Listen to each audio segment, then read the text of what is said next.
اللہ پاک کروڑوں ائمہ پہ رحمتیں فرمائے. یہ حقیقت ہے. یعنی میں دیانتداری سے آپ کو کہتا ہوں کہ جتنی مسائل مہمہ ہیں، مشکلہ ہیں، دقیق ہیں، ان میں اللہ نے جو ابو حنیفہ کو تفقہ عطا فرمایا تھا وہ کسی کو نہیں ملا. حتیٰ کہ امام شافعی خود کہتے ہیں الخلق عیال فی الفقہ، کہ ساری مخلوق جو ہے نا ابو حنیفہ کے بچے ہیں فقہ میں. ابو حنیفہ تو بڑا آدمی. تو اللہ نے ان کو جو تفقہ عطا مجھے خود بتایا تھا جب اسلامی قانون کی تدوین ہو رہی تھی آپ کے ملک میں. اللہ کرے کبھی نافذ بھی ہو جائے. تدوین تو ہے، مرتب ہے، باقاعدہ مکمل ہے.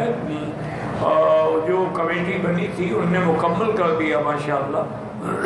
بڑے بڑے اس میں جج بھی تھے، بڑے بڑے علماء بھی تھے. تو مجھے ایک جسٹس نے خود کہا، اور نے کہا باقی صاحب جب کسی مسئلے میں ہم پھنس جاتے ہیں نا، اس کا کوئی حل نہیں ملتا، تو پھر فقہ ابی حنیفہ میں حل ملتا اور کوئی راستہ بھی نہیں ہوتا ہے. یہی وجہ ہے کہ پوری دنیا میں سب سے زیادہ فقہ ابو حنیفہ رحمۃ اللہ علیہ پر عمل ہوتا ہے. پوری دنیا. اب دیکھیں نا امام بخاری کتنا بڑا آدمی ہے، اللہ اس کی قبر میں کروڑوں رحمتیں فرمائے. یعنی امیر المومنین فی الحدیث ہے، لیکن جس ملک کے ہیں نا بخارا، سمرقند، تاشقند، وہاں بھی فقہ حنفی ہے. کوئی ایک بھی وہاں آپ کو فقہ امام بخاری پہ عمل کرنے والا نہیں ملے. یہ اللہ کی قدرت ہے، اللہ کی شان ہے. اور ویسے بھی اگر آپ تاریخ اٹھا کے دیکھیں تو ایک تو دور تھا نا صحابہ کا، سبحان اللہ، اس میں تو کوئی مسئلہ ہی نہیں ہے.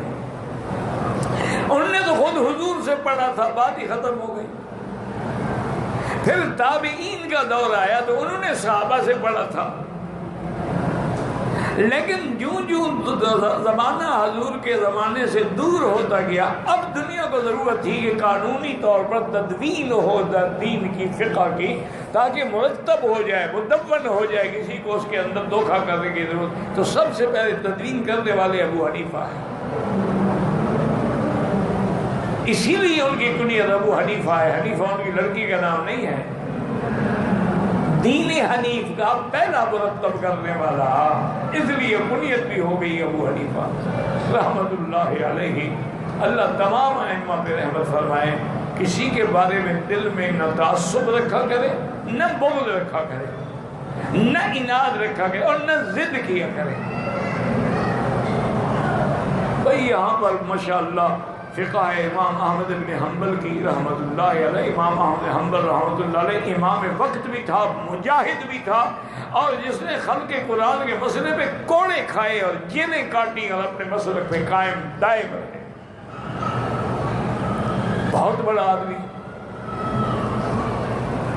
تو اب یہ نہیں کہ اس کے قول پہ کوئی آدمی میرے جیسا اعتراض کر دے، بلکہ علامہ انور شاہ کاشمیری رحمت اللہ علیہ، میں نے تو زیارت نہیں کی،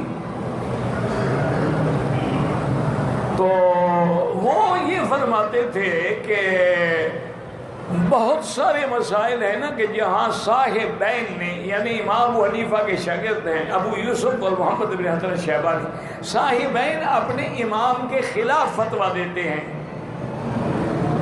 اچھا، بعض مسائل ایسے ہیں کہ الفتویٰ علی قول صاحبین، صاحبین کے قول پہ فتویٰ دیا ہے امت نے، انہی کو قبول کیا ہے.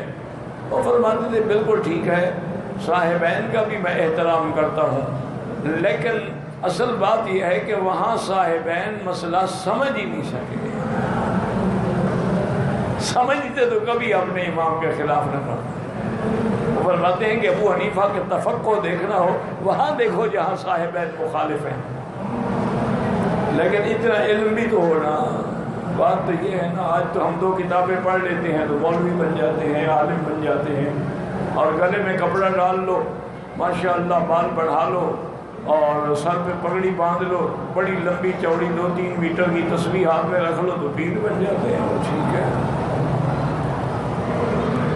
آج کل تو ایک نمائش ہے نا میرا بھائی.